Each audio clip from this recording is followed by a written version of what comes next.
So napanood ko yun nasa TikTok, gumawa siya ng zombie cocktail. Ngayon gawa naman tayo ng version ni Ninong. Zombie cocktail na pangkanto lang.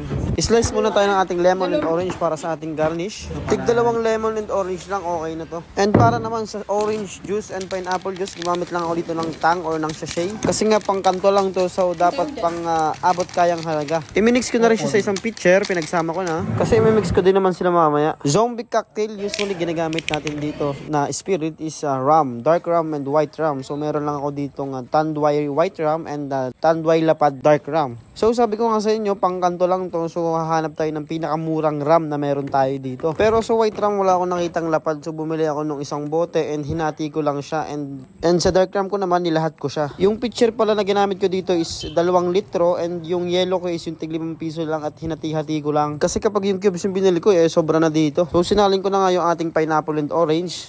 For your information guys, standard ng zombie cocktail is meron pa siyang triple sec or yung orange liqueur and grenadine and hindi mawawala yung lemon mix. So gumamit ako dito ng sting pang alternative sa ating grenadine. So para maging ganito yung kulay ng ating zombie. Actually ganito talaga yung kulay ng zombie. And syempre hindi mawawala yung ating orange and lemon para sa ating garnish. Syempre yan yung nagpapaganda sa ating drinks. Kita nyo naman wala pang 200 pesos. Aakalain yung hindi nyo mabibili ng 500 pesos yan. Ninong yan Ninong Bandoy yan So tikima na. Mausang kasig